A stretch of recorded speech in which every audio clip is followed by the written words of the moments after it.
Welcome back to Digital Gooning. I'm the Azure Goon, otherwise known as Az. Today we have the Crystal Goon, Strayed, and the Tomboy Goon, Revy. I'm not giving you either of you a chance today to just have dead silence. How you doing? Oh, can we talk now? Yeah, you Are can we talk allowed? now. You're allowed now. Are we Congratulations. allowed? Yeah.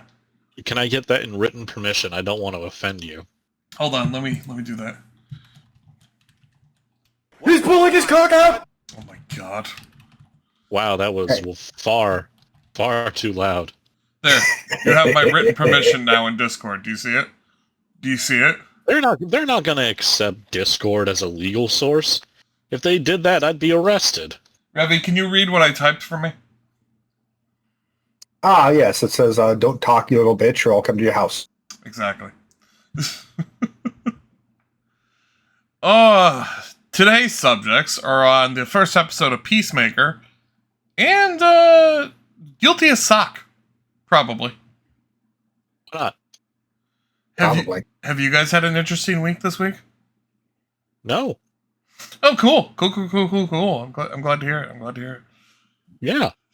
Absolutely. Fantastic. Phenomenal. We watched Peacemaker the other day. I think it was Friday we watched it. Yeah. I believe so, yeah. It was a whole group thing. So I'm reminded of a quote from More Oral. Not the actual show, but the creators of the show. It's boring. Do you think it's boring? Anyway. You got the creator instead of the actual show, like...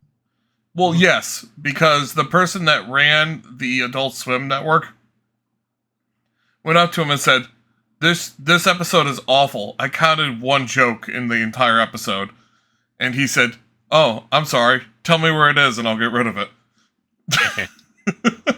That's fun. That's kind of what this episode of Peacemaker felt like, if I'm being completely honest with you. I mean, it's kind of getting back on track to remind you that, hey, do you remember that heroic triumph we gave this guy at the end of the last season where he was kind of finally able to be a hero for once? As a reminder, this guy is a loser. Yeah, like, the whole point, I feel, was just remind the audience. Oh, you cut out bad.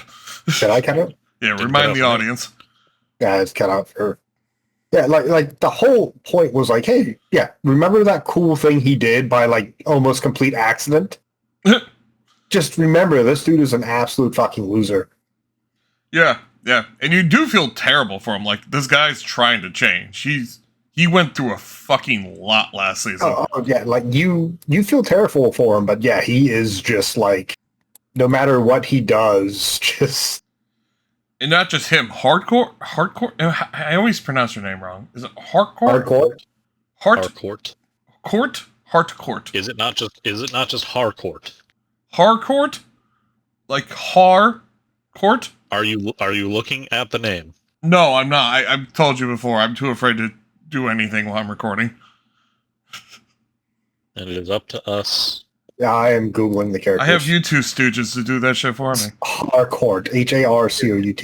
So Harcourt. Yep. Yeah. We're doing great. What she goes through also, like, just basically being blacklisted from every fucking government agency. And then she can't accept it, so she just goes out to get her ass kicked. Yeah, brutally. She goes out to, like a therapist accurately clocks her in the episode as being a prime example of toxic masculinity, and he's entirely correct. As like just not being technically male either by gender or by sex doesn't mean you're not susceptible to being to toxic masculinity. And then immediately after being rejected for service, she immediately goes out to a bar to create conflict so she can beat people up. So yeah, I think that's pretty one-on-one. This is your problem. Pretty much. Oh, Jesus Christ.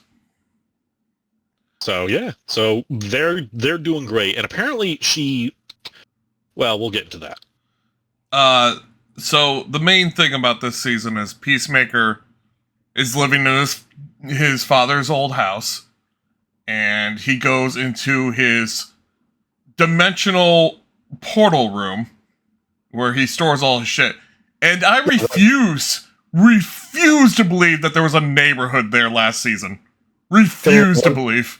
There was not whatsoever. Time in there though, so could Yeah, be. like last season, it was very much just like a room that had his helmets in it. Yeah, like they, it had some like tech stuff as well, but like it was nowhere near as expansive. And I feel like they've expanded it. it had his helmets and his KKK clan suit, the White Dragon, like you do. Yeah, you do, like a Nazi does. And there's just an entire fucking neighborhood there that uses, like, this shit as garage space. And also, I refuse to believe that no one just goes around stealing shit. Because you could just walk up to any fucking person's thing and take shit. Well, so far, the only things we've seen is some weird alien who's, like, using it as his, like, trash can. Yeah, his incinerator trash can.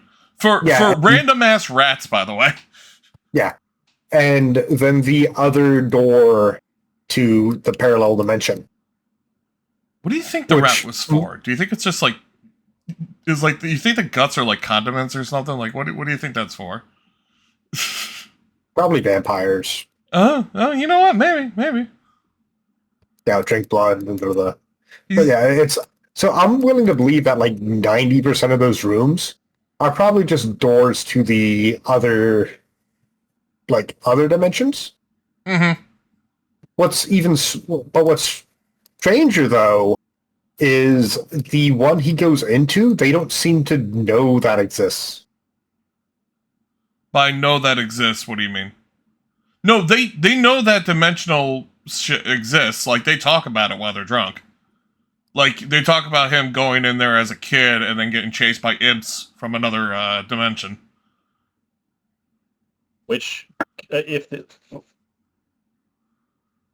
Straight, are you there?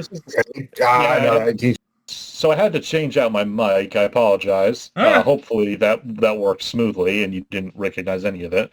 But if we are to believe that the same imps that we saw in the Superman movie that Gunn made, that is definitely connected to this one, then that's a bit more of a thing. What do you mean? Do you remember the big fucking glowing Cthulhu thing in the Superman movie? No, because I didn't watch the Superman movie. The big Well, you need to glowing watch Superman. Cthulhu thing. Oh my fucking god, are you kidding me? You sat there and watched the movie with me. I know, you gotta be more specific, dude. There was a lot of No, there things wasn't. like that. There was one big fucking glowing Cthulhu thing. The rest of the Justice Gang are fighting it in the background, and Superman's like, oh, that handling thing. Yeah. The thing that was in the background. Yeah. He says that's just a dimensional imp. They got it. You think that's the thing that was? You think that was one of the things that was chased? I mean, I think they're just talking about imps in general. I think they're more tiny little weird things, but yeah, I think that is closer to what was actually fucking with him. Yeah. Also, our Superman review, I guess. Superman's a good movie. You should go see it. Yes, you should go see it, Revy. No, I'm good. I mean, I could fucking stream it. Like, we can review it. It's a thing. No, but he finds another podium with a bunch of helmets on it. That's only like what, 5 fucking doors down? So like they should have seen it. Away. Yeah. Yeah. And it's the same fucking door code and everything. Which again, weird. And he goes inside and finds a dimension where his father is seemingly a good person, like a really good person. And we don't know yet. We don't. But more importantly, his brother Keith is alive. Yeah, alive. Yes, because he never forced him to fist fight his brother to death. Like, which lends to the good person credence. Yeah. I'm waiting for the twist to happen and for everyone to realize that he's not actually like. Well, so that happens in at least one instance. Yeah. What do you mean? I thought Revy was about to say, I'm waiting for the twist where everyone finds out he's not the Peacemaker from this world. No. I'm waiting for the twist to happen to where everyone realizes that, like, hey, like, yes, he's a better father in this timeline, but he is, like, he's gone from, like, just regular racist, which he was in the first season, to, like, several degrees higher. Maybe. We don't know. Honestly, we don't know much about it. Basically, based off of Gunn, I would not put it against him that it's like, oh, he's nicer, but that just means he's, like, better at concealing it. I can see that. Like, I'm waiting for goblins to be some type of racial slur for something. Like, that's what but also, I do protest you just calling him a regular racist in the first season. That man was competitive racism. Yeah, that man was the leader of racism. That man was esports racism. He was, but that's what I mean. Is like I'm waiting for like that one to be like his base, and of this one they've turned it up to like 11, and he's just like even. Listen, Revy, that's not the kind of image we're trying to represent here. What is that fucking quote from the esports? That's not I know what you're talking about. Oh God, never mind. But yeah, like I'm waiting for like Peacemaker to get like bought into this family, and then like halfway through the season realize that no, like this dude's just even worse than his original father. Maybe. You'll get to like the very end where he's entirely good and they've saved the day, and you just see his father in the alternate dimension go, and now we can finally kill all the Puerto Ricans. And it's like, what? Yes, just. Did it ever say? Clip that, please. Did it ever say the names of the father or the brothers' hero names?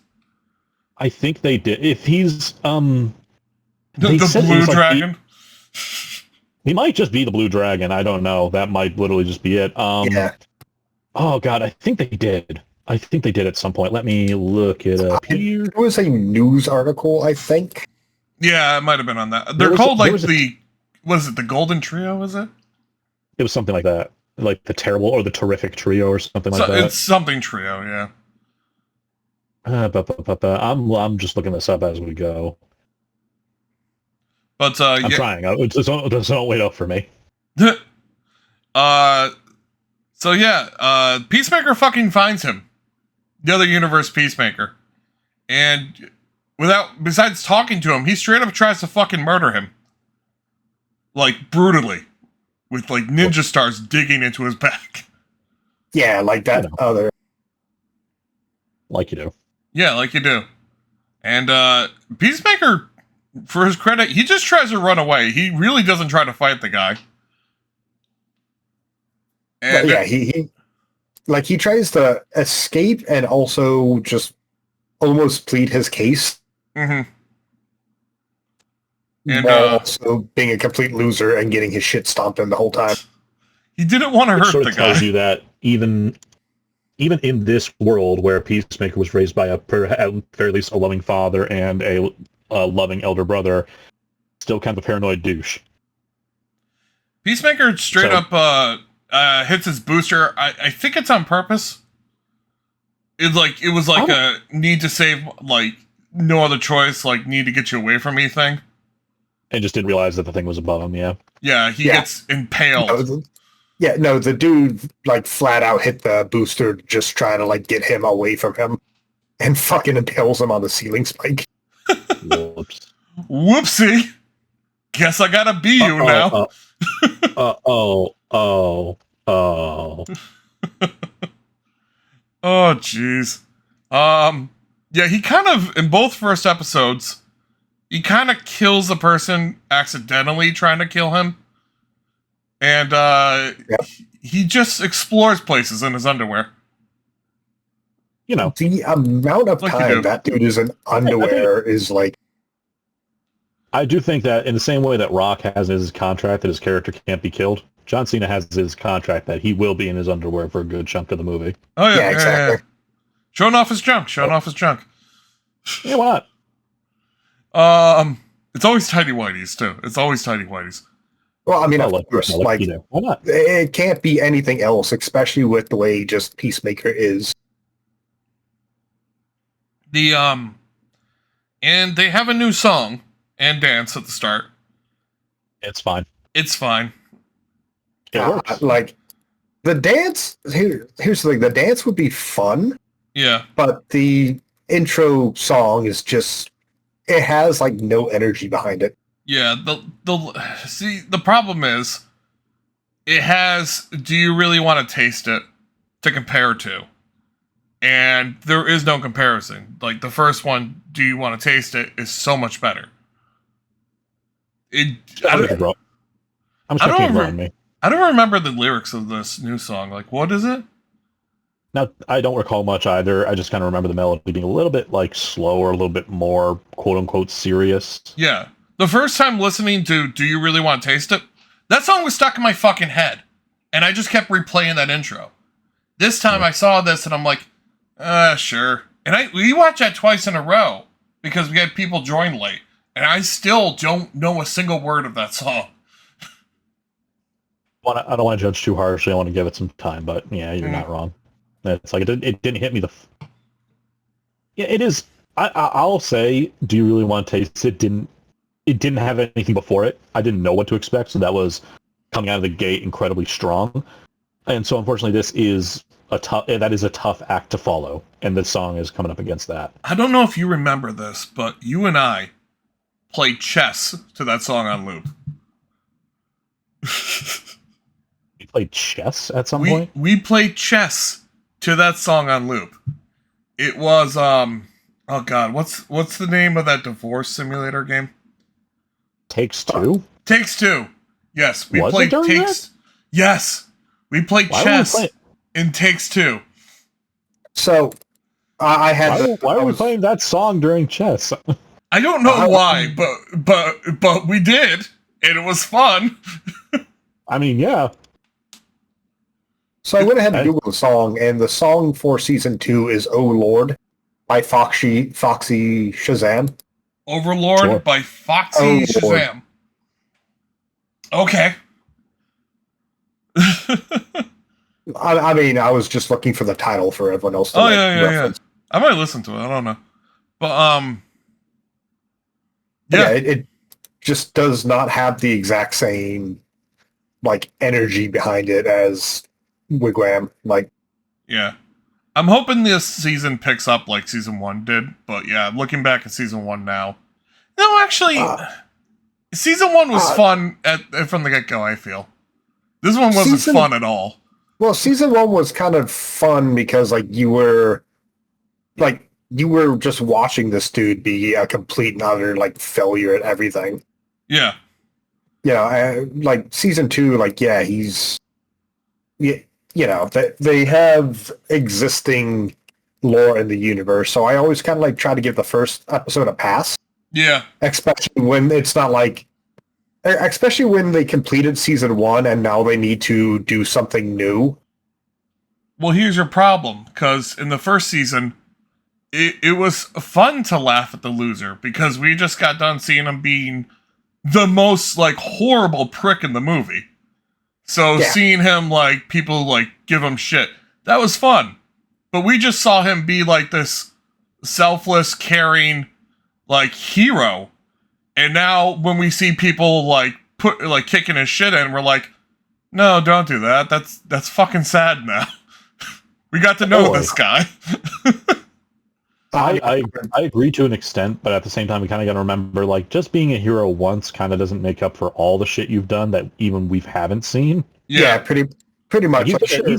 He's been a government, like, fucking spook for a very long time. Oh yeah. And they even touch on it during like his hero interview, where he's like, you know, how many people have you killed? He should have really just spun that around, like, I don't know how many people you fucking killed. You work for the government too. Yeah, I mean, sure. Again, he didn't Green Lantern just fight a fucking war like right before this show? Yeah.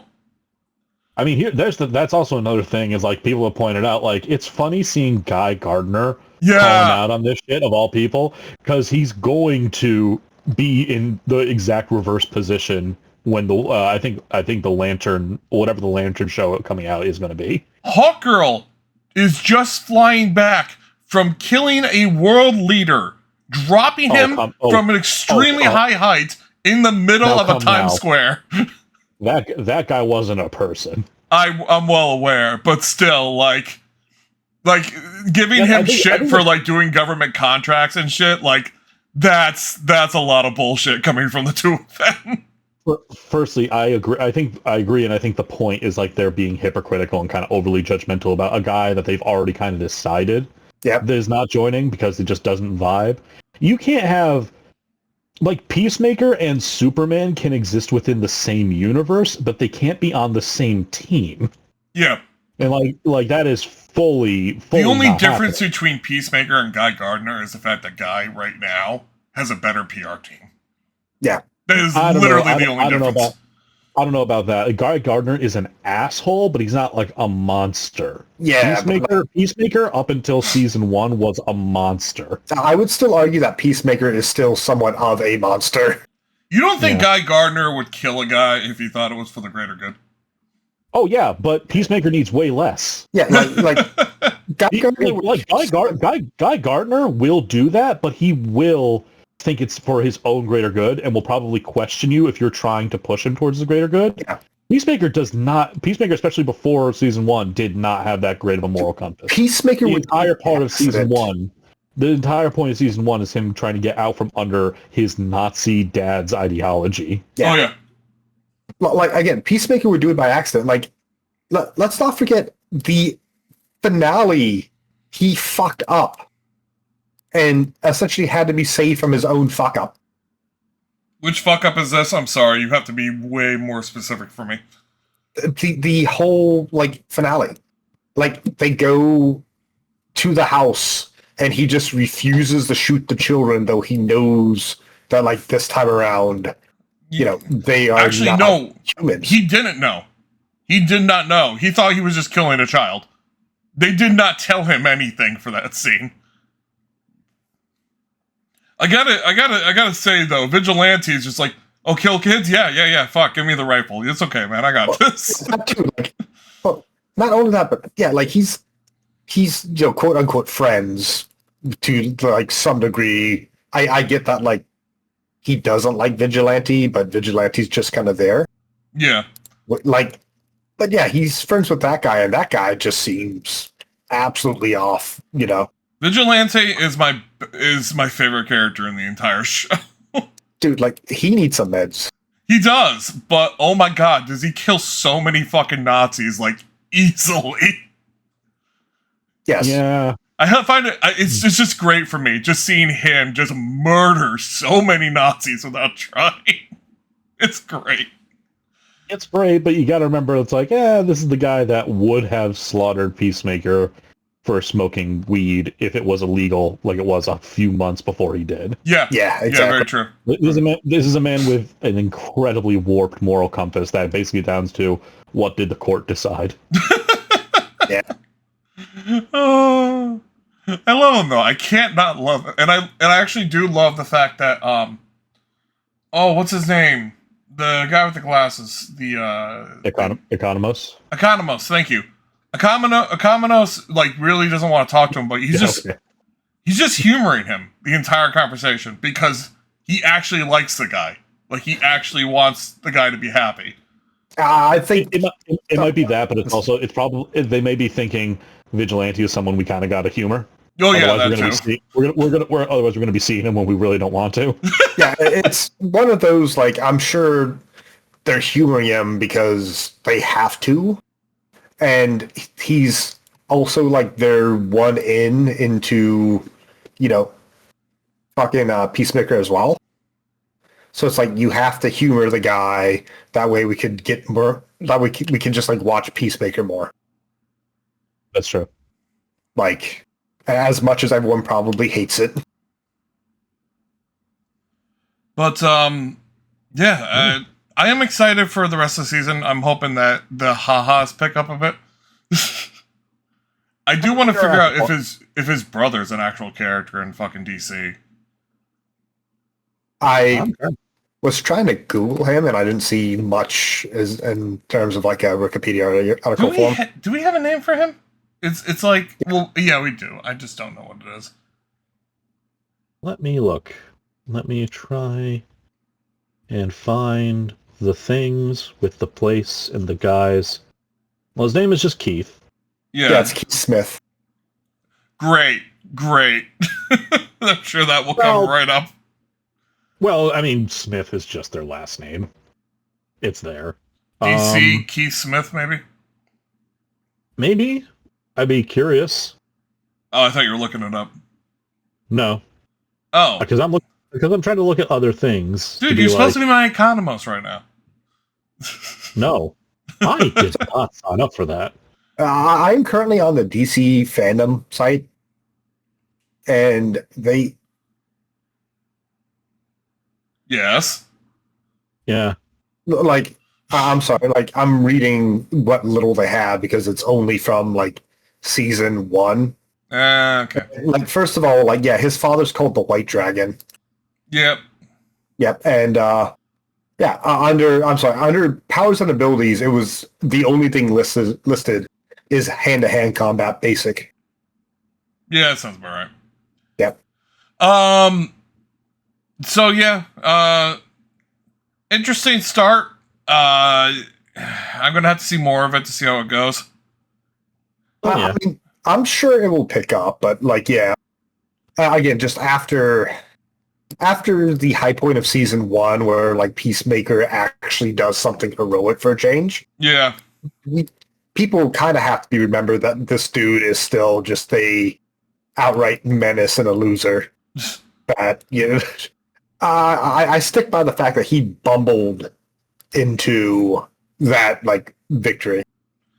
He very much started season 1. His entire arc in season 1 was getting on the road. Now he's on the road and he has to walk. Yeah. He solved the problem by using his friend as a battering ram in the first one. Yep. Yeah. He deserved it. But yeah, I think that's everything for Peacemaker. Unless you guys had anything. It's fun. I guess we'll have to keep you updated. I don't know. Maybe we'll do like once every couple episodes. Maybe bi-weekly or some shit. That's what I was suggesting is bi-weekly or tri-weekly. Yeah. Give us some time so we're not like every episode. Yeah. We also played Guilty as Sock. Yay. Which is a courtroom simulator with sock puppets. If you couldn't guess. Which I only found by going through my Steam queue about 50 times. Why? I was there. I was bored. And after clicking ignore on every EA game and every, like, all the Assassin's Creeds, all the Call of Duties, all of that, finally I get a game that looks interesting, which is Guilty as Sock. And I'm like, oh, okay. Cool. I thought games didn't exist anymore. Woo. Oh, you need 10,000 players. Oh. Yeah. So yeah, it's basically just a very, very highly customizable courtroom where you can argue whatever cases you can come up with whatever evidence you come up with. It's very much less a game and more a facilitator for you and your friends fucking around. Yeah, it's almost like a Jackbox style thing. It's kind of like they've given you a very basic framework. Yeah, it's an RP stage.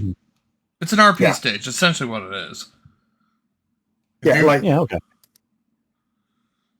If you want to have like a who's like... Go ahead, Rafi, go ahead. I was going to say, going into it blind was, definitely interesting. Yeah. But, yeah, like, I'm surprised they don't give you some basic suggestions as a prosecutor to start with. Yeah, the only ones they ever give you is, like, Sock Lady Goes Missing or something like that, right? I have no clue. I was, like, dropped into the game. And it was just, like, I hit prosecutor. And just a screen opened up, and it was like, okay, like, just make up a something to accuse someone of. Yeah. Yeah, and it was, well, fun. It was just kind of like, oh, I've actually got to Think of. Well, yeah, I was unprepared for. I have to make funny haha joke now, and not, I forget what you Meanwhile, came I'm up. always prepared. I forget what you came up with first. I accuse Xenos of being too sexy. That was the first one you did? Yeah, Okay. What? Um, Who was prosecutor? Because I'm pretty sure I was defense first. I remember Who was do you- prosecutor against me? Oh, another Discord member was. yeah. Who did I have Mr. Bean with? It was you, right? Yeah, it That had one to I been was you. prosecutor for. Yeah, I had to defend Mr. Bean. You accused him of being pushing the straight agenda. Yes. That one. I mean, so this one was really hard to defend. That one really tested your moral compass as a defense attorney. Yes, it did. That one went great. I love that one. I'm 90% sure I was the journalist during that one. I think you were. Were you the journalist during that one? Yeah, I'm pretty sure I was a journalist during that one. You were calling like the prosecution like a dirty straight or something like that. Yeah, I called you straight. Incredible. Trying to convince the courtroom that Mr. Bean was actually trans by using a Dell laptop that had an apple drawn on it. Which made some kind of suggestion. So yeah, basically, if anyone can't follow along with this, because we're not actually explaining what the fuck this is, it's literally just, I mean, just imagine you and like at least 3 friends sat down in a room and all took out sock puppets, and then you decided that one of you was a prosecutor coming up with a crime for an imaginary defendant who didn't exist, one of you was defending them, and the third was overseeing it as a judge. Now imagine 2 more of your friends walk in. You're still in the middle of this thing. So you assign one of them to be a journalist who occasionally sets in with breaking news updates that can be anything that they want, and they bring up their little doodles. With Microsoft. And another who is a witness who occasionally is able to be called by both the defense and prosecution to just say whatever. And can be both a help or a hindrance, depending. Yes. And now you have this game. Witness is the one I never got to play. Yeah, well, don't forget, like, the evidence is also essentially just like Cards Against Humanity. Yeah. So I made a quick 20 card deck in like 15 minutes before we played, and that's basically all we played with. There was, I think, one round where we didn't. Yeah, like There's a lot of Warhammer in that deck for you. Exactly. Like, you don't get to pick the evidence. You get to accuse someone of a crime and then give in evidence, and you have to make the evidence fit. Yeah. I think I only had 2 Warhammer things in that. I think so. That's 2 more than I would expect from you. It was a membership card to the Death Watch.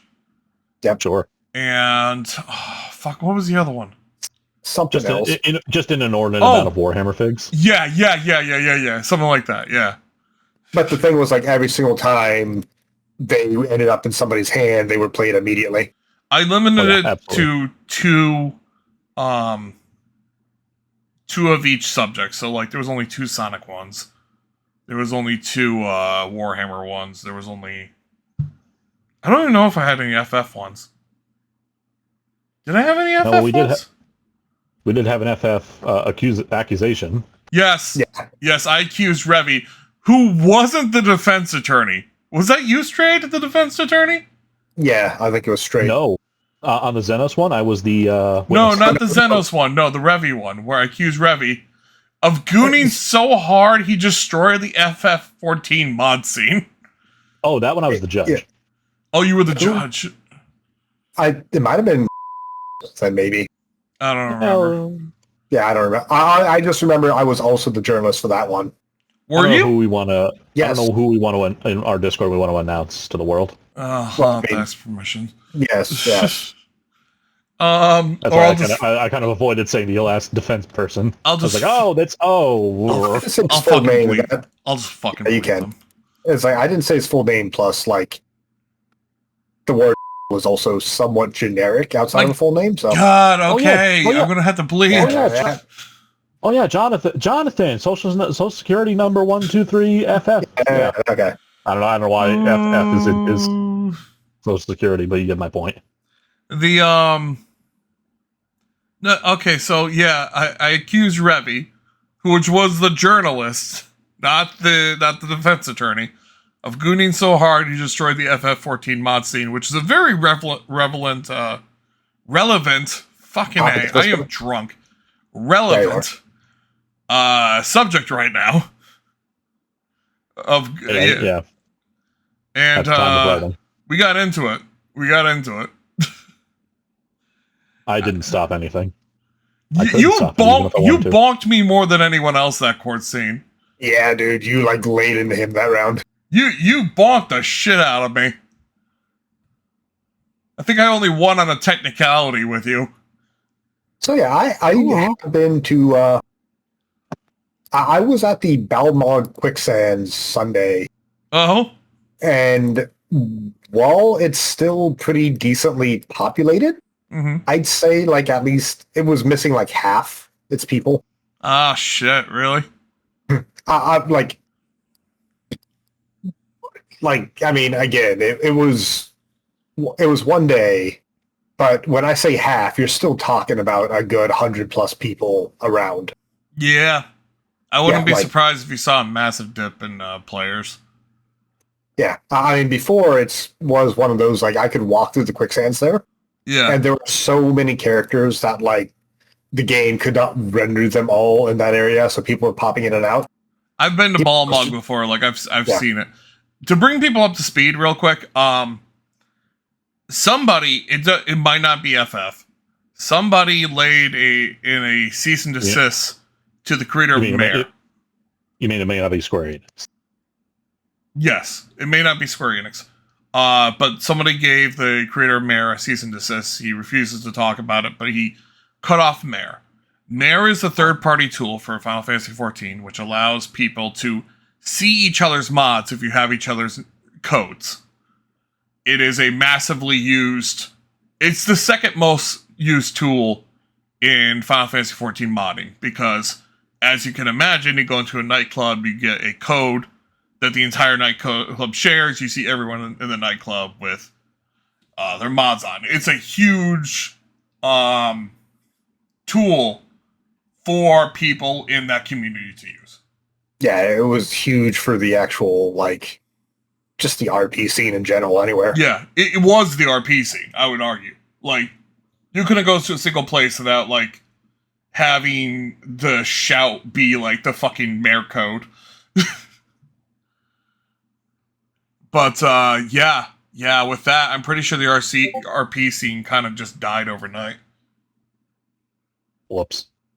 Yeah, not smart to attack your, like, highest community in your fucking online game. I mean... You say, I disagree strongly. I say they're the only ones that play during the fucking dry months. Kind of like I pointed out when I was watching, when I watched the mod get taken down, is like over like the past 2 expansions, the patch cycle has gotten longer and longer. Yes. And the thing that's been keeping the game populated and alive is basically all the different just venues. People open up like cafes or nightclubs or bars or just even like clothing shops to sell clothes at. Yeah. Yeah, and like having Mare installed so that they could share kind of like the, custom emotes and some of the like custom like models for their like venues were like a big like swoon to that scene. Yeah, it did a lot to the game. It had a lot of creativity. Yeah, I mean, it had a lot of creativity. It gave people the ability to, make their characters more of what they wanted their character to look at like. Yep, because the character creation fucking sucks for both like better and worse. No. But yeah, it was just kind of like, yeah, that mod facilitated a lot of just like, it made RP between people very easy. Yeah, and even if you weren't RPing, like, you didn't like how the fucking class looked, you could change how the class looked. You could change the animations. You could become a different, like, you could become whatever. You could still do that by yourself, but it's more of like, again, the RP so other people could see items or things like if you were just hanging out in front of the FC like we did sometimes, spamming like the custom dance emotes or all the random, just fun bullshit. Yeah, like when people died back when we were trying to do like extreme trials and raiding, and I could just twerk over somebody's dead body for a minute for a tank buster. Like, oh, good times. Yeah, exactly. You do. Yes, I could still do that, but part of the fun was other people seeing it. Yeah. But yeah, it's a sad day in Final Fantasy XIV. It's probably the saddest day I've seen. I mean, as I said before, I'm sure something else will come along and pick up where it left off. It's going to be a bit because Mare was years in the making to get where it got. Mm-hmm. But, you know, I'm still hoping they come out with a new expansion or sooner than later because they don't have like anything I'm fucking interested in right now. Well, I'm gonna tell you, they're like we just got turn 2 of the raid. Yeah, I know, and they're still turn 3. Like traditionally, I would say we are halfway through the expansion. It sucks. That really sucks. Like, yeah, you know, because we got the turn run of the 8-man. Remember back in the day when we get like every fucking like patch, we get like 2 fucking dungeons, a trial, and a raid? Remember that shit? Yeah, but you know, in some ways, I'm thankful we're not getting all of that. No, I'm not. Now we get a dungeon, maybe a raid, maybe a trial, and I'm just like fuck. Don't get me wrong, like this is absolute crap. But what I was saying is like, especially like coming home from work on a patch day, and then being like, oh, by the way, let's try to do the new trial. But to do the new trial, you have to get through both like dungeons and the main story. With that. I'm okay with that. I don't mind. But I don't know. I do love the new how things are harder now. Things are much harder now for the main story, and I'm really excited for that. The new duties probably the do I want to say best? Yeah, I think it's the best for this expansion. Ooh. I've never seen people die so much on a fucking duty. Like ever since I first started. I have, but it's been since like Void Arc, I think. Yeah, that's what I'm talking about. Like, okay, so that's a raid. That's like different. This is like a main story dungeon. Not since like Heaven's Sword have I seen people like die in a main story dungeon. Oh, you're talking about the 4-man, sorry. Yeah. Like, the second boss of that, like, actually, like, fucking murders people nonstop. God. The second boss is amazing. Yeah, I love the second boss. Like, I have to explain it to new people every time they come in. Like, even if they read it before, I'm like, listen, you do this or you're gonna fucking die, okay? You're gonna have to know how to play your class for this. I know it's been years, and you've been playing this game for years, but chances are you don't know how to play your class yet. Let me explain to you how it works. Oh, it's weird. It's really weird to see how many people don't know how their class works at level 100. Well, I'll just hit the buttons when they glow. Stray, do you mind if I ruin one of the mini bosses for you? You know what I do? Okay, I won't ruin it. Shut up. I was gonna say, when was the last time Strayed logged in? Not since he finished Dawntrail. More or less, yeah. Basically, I was just kind of done with it. I'm like, all right, I'll come back to the patch stuff, and yeah, I haven't. You'll come back right before the next expansion launches. Yeah, not when it launches, but when it's announced. Uh-huh. Oh, don't give me that. When it's announced, that's pretty soon for you. That is pretty soon for you, bud. I'm not engaging with this any further. I will say, you played Endwalker a lot longer than I thought you would. Really? You did play Endwalker for a very long time. I did. Why more than you thought I would? You played Endwalker through a lot of the raids. Yeah, because we were doing them. We weren't doing them back in Shadowbringers. Were we not? I don't think so. I was going to say, no, you tried to. Okay. Yeah, back during Shadowbringers, you tried to get the group together. Mm-hmm. And okay. Yeah, you did, and I think we might have done it once or twice, but that was it. Because I remember back in the day, it was kind of like you want to get a raid together, and it's like, oh, I can do that. Like I've cleared all these bosses. Like I can help explain this to you. I remember I was hardcore playing for both Shadowbringers and Endwalker, which is probably why I've been taking a massive break now. Because Endwalker patch content sucked so much. Oh my god, I hated Endwalker patch content. Yeah, it wasn't great. The story was awful. I hated the story. It went on way too long. But you got new waifu. No. It's not the fact that no, she can leave. It's not the fact that it went on too long. It was the fact that there was it meant nothing. So, if I remember correctly, there's usually 5 or 6 story patches. I think there's usually 5 story patches, right? Something like that. I'm not quite sure. Yeah, so usually a story patch, there's an epilogue and then there's a prologue. So you have the epilogue of the last game, and then you have the prologue of the next game. Yeah, they're always setting up the next expansion for the big bad. Yeah. And Endwalker. The epilogue only typically lasts 3 patches. This one lasted 4 or 5. And it was a lot. And again, I think the whole slap in the face was everyone was ready for the 13th because they set it up to be the 13th. Yeah. And then they just used extra patches that just kind of, oh no, that's fixed now. We're doing something else. The worst part of it for me was every time you felt like you were about to end it and it was about to be over, some bullshit happened and oh no, you have to retreat now because you're out of time. I'm like, no, I could fucking do this right now. Did you not see Endwalker? I could do this shit by myself. Fuck off with you. I don't need your help.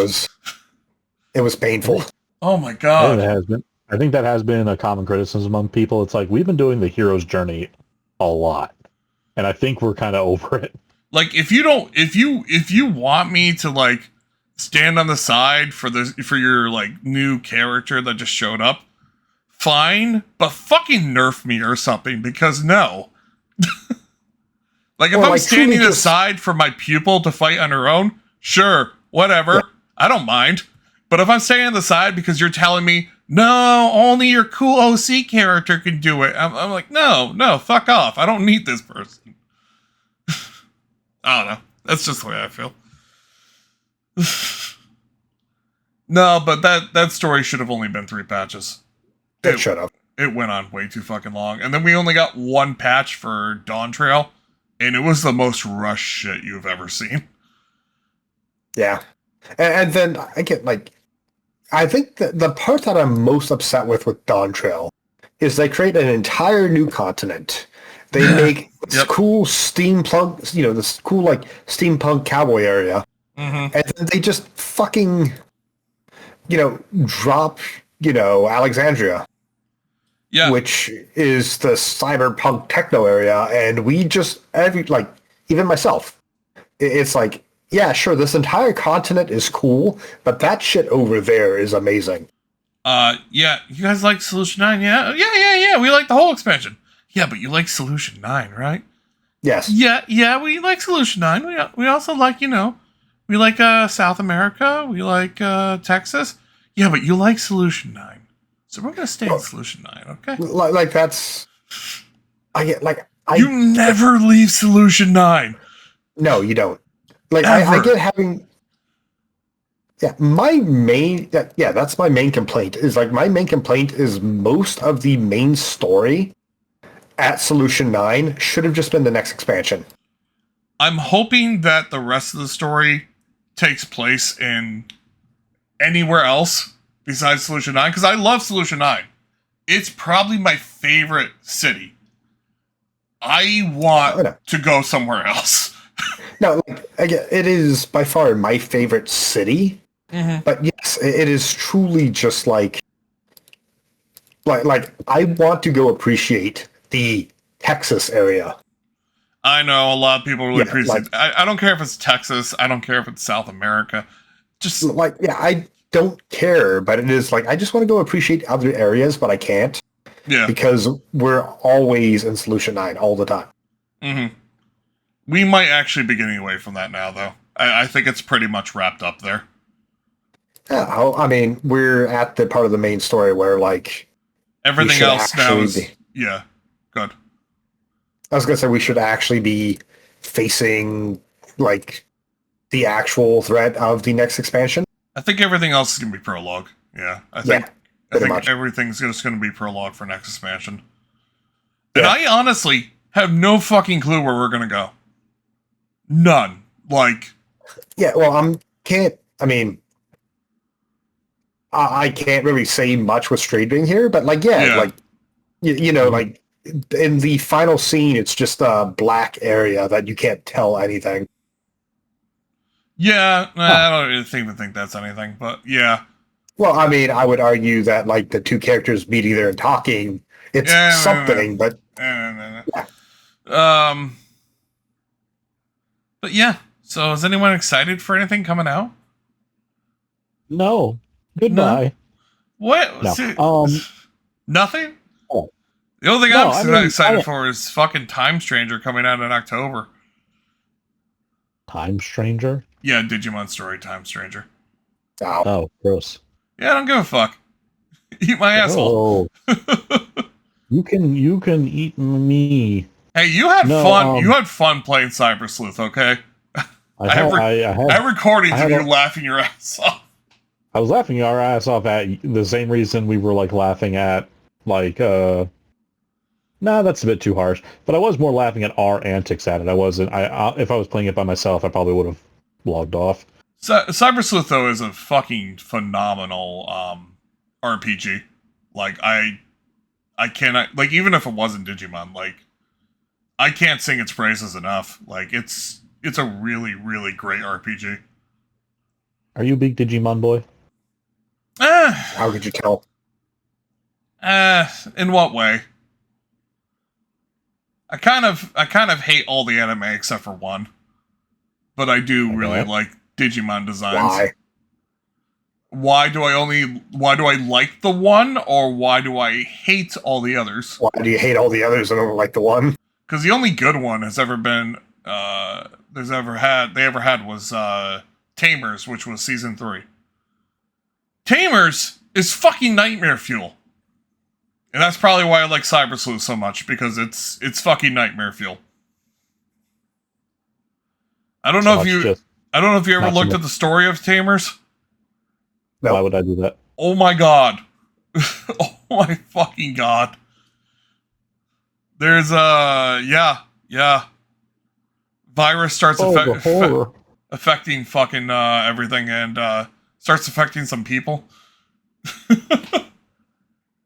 Okay. You know, I will just leave that.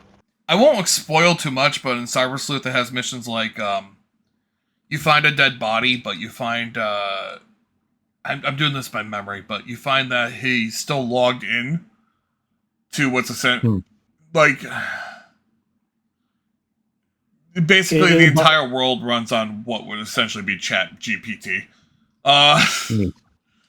And you find him online. He was disconnected from his body, but his mind is still, like, uploaded. And you're just trying to convince him that, listen, you're dead in real life. Like, This Why would isn't you real. convince him he's... You're trying to help him come to terms, and you just can't. You just can't convince him. I was gonna say, the dude's happy in the simulation. Why are you like... Yeah, that's the thing that the main character just kind of realizes, like, there's nothing we can do for this man. We just gotta leave. And after you leave, he's like, that kid was stupid. I can log off, and I can't log off. This is real life. He's like, wait, why is my menu here? And then he opens his menu and is like, wait, why is the log off button grayed out? And he just keeps trying to hit it as the panic slowly starts to phase into him, and then it goes to black. I'm like, oh, fuck me. But, like... For kids. The dude's immoral now in a... Cyber Sleuth... like... Yeah, Cyber Sleuth is not for kids. There's no subject in that's for kids. Oh my fucking god. Yeah, I mean, it's marketed towards kids, so... Shame, because it really looks like it's for kids. It's not. Oh my god, it's not. One of the bosses is, drops on one of your friends, and then vores her, and then turns her into a fucking... like, her body into a sword on their forehead, and starts smacking you with her while she screams. And I'm like, oh, fuck me. No. It's fucking weird, man. Well, I'm glad you're excited for the next one. Yeah. Yep. I'm interested to see what they're going to do. I'm sad they're leaving Cyber Sleuth, but I don't really know what else they could do with that. I don't really know how they're going to handle. It's going to be interesting because this one actually takes place in the digital world and in the real world, where the last one just took place in the real world and in basically what is essentially Facebook. Anyway. You know, like, I don't know how to describe it. Not Chat GPT. Oh my god. VR chat is the closest I can describe it to what Meta wants to be. You know what I mean by that? I think that's never going to work. Well, it's chat. It's not Chat BG. Fucking A. It's what are you trying to say? VR chat. You know what VR chat looks like, right? Yes. It's essentially VR chat. It's VR chat's everything Meta wants to be. You know, just moderated. Sure.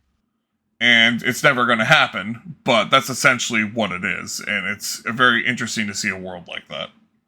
Oh. And all the horrific things that come with that. Oh. I don't know. What are you guys interested in? I'll throw it over to Revy. I have other things I could mention, but I don't think they appeal to the rest. I don't think you can mention. I mean, there's not really any big games I'm tracking that I'm excited for. Like, did both of you just go, oh man, I have so much interesting things, but I don't want to bother you with any of them? No, I have other things I can mention. Fucking mention them! Yeah, exactly. Okay, I'll fucking mention. Okay, Warhammer 40k fans are eating good. Definitive Edition released last week, a couple weeks ago, actually. We were going to talk about it last week, but it kind of got away from us. Definitive Edition of what? Dawn of War, which is the, I think, the first RTS game. At any rate, it's the RTS game that people associate with Warhammer. It's what got a lot of people back in the day into it at start. Not me. I got into it from a different path, and I've kind of come back to it.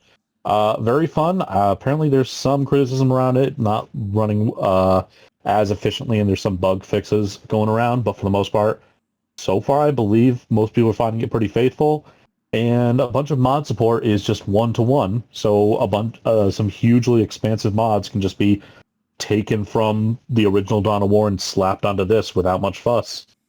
So, yay, very nice. If you're interested in knowing what Warhammer is about, it's part. I think the original Dawn of War is part of an older edition, so there's some weirdness to it and a little bit of like old 40k. Okay. But that would be like a deep dive in itself. It also released just before they decided to release a trailer for Dawn of War 4, which, holy shit, no one was kind of expecting, because Dawn of War 1 is incredible. Dawn of War 2 is still pretty dang good. Dawn of War 3 was... we're watching Dawn of War 4 with wary excitement. Dawn of War 3 was not good. But so there's not much to say about it right now because it is just a teaser trailer. A couple of the main Space Marine chapter that was created for Dawn of War at 1 and 2 is back in number 4. Plus a named character comes back and people are like, yeah! And then by the end of the teaser trailer, he gets fucking impaled and dies. And they're like, yeah. Oh. And then they've confirmed that the starting races are going to be Space Marines, of course, Necrons, because Necrons are getting a fucking boost, and I'll mention that in a second. Orcs, because you got to have the orcs, and the Mechanicus, which is a bit of a weird one. I don't think they have been. Just the Mechanicus has been in Dawn of War game, unless they were in something for 3. But if so, I didn't mention it. And we're only seeing, I think, one of the mods I mentioned for 1. So they're really cool. That's nice. I'm sorry to Eldar players. Don't worry, they will be DLC. We always lose, so you know. Yeah, it's okay. They'll be in there probably after Tyranids and Imperial Guard. And Tau. Yeah, probably Tau. But anyway, looking good so far. I don't want to say too much because not too much has been revealed. But speaking of Adeptus Mechanicus Necrons, I'm also keeping an eye on Mechanicus 2, which recently released a gameplay trailer. Also, named characters returning in that one. It's kind of weird how the named characters in Mechanicus 1 were very much just there to be mission givers. And a lot of them were very one note. But I am weirdly excited to see like how the gameplay is shifting around. So these are all those named characters now actual units on in the missions, just from how they're doing it. So it's like, oh, that's what they look like.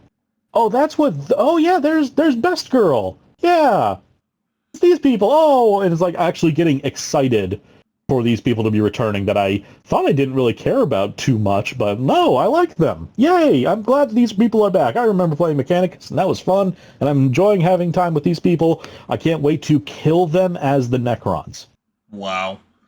Because that's all. The other thing is now they have the 2 expansions where one you play as the Mechanicus, the other is the Necrons, and god damn it, they haven't confirmed it yet, but they better have a DLC campaign where you play as the Leagues of Votann, because that would make it the first video game in 40K where you can play as the Dwarf Boys.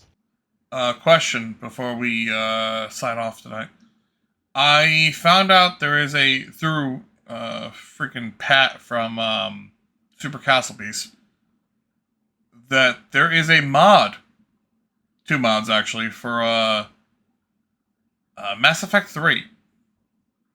Which changes around the events of the game to make the Citadel the actual ending that takes place after the ending of Mass Effect 3. What? Remind me how the Citadel ends, because So the Citadel, the unimportant part is it starts off in a heist. The important part is that it ends with a giant party in your friend's like big apartment, and it's meant to be like a final hurrah where everyone like has a really, really great time. People get like it's kind of like the staff's goodbye, basically. Sure. Like they have all these characters have a great time with each other, like have these really heartfelt moments, but the mod makes it so Shepard survives the final assault, and then goes and does a Citadel mission afterwards. And they remove some dialogue to make it fit. That wouldn't make sense. Yeah. Yes. Okay. I think it's references to Cerberus and references to like the war. Mm-hmm. But yeah, do you think it is worth picking up again to try that? Do you have any desire to play Mass Effect otherwise? I have the collection. Okay. I would make the argument it's not, honestly. Okay. Make a note of the mod, and if you have a desire at some point to go through the trilogy again, Yeah. make sure you download the mod for 3. But going through the entire, because that's a mod that is all about making the culmination of all your character development and like decisions over the past 3 games matter. And then have it mean nothing. And this is a mod that's all about even increasing that even further. Yeah. But if all you're doing is just going back to, I just want to see the dialogue in Citadel, or I want to. Well, I never played Citadel before. Well, there you go, because this mod you're saying doesn't actually add any dialogue; it just takes away some that might be a little bit awkward. Yeah. So it's like, 2 mods. So what it does is it changes the ending so Shepard survives. That's one mod, and the other mod makes it so the Citadel happens afterwards. So it's like the final mission of the game, like it's an actual like ending, unlike the non-ending you have in the real game. So in that case, if it doesn't actually add any dialogue that you would want to see otherwise, if you're just like, I want to see what Citadel is about, and I want to see like what my favorite characters' interactions would be in Citadel, look it up. You just look up like YouTube videos or even just wiki articles. Yeah.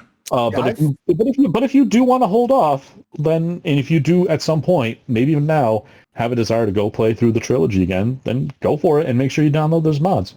Yeah. But it's not going to actually doing that thing with the mods is probably not going to work. My biggest fear. Work the magic until you do. My biggest fear is downloading the mods, going through the entire game, and then realizing the mods don't work. Hilarious. That is my biggest fear. I remember all the hours I wasted in Skyrim just to find out that mods don't work.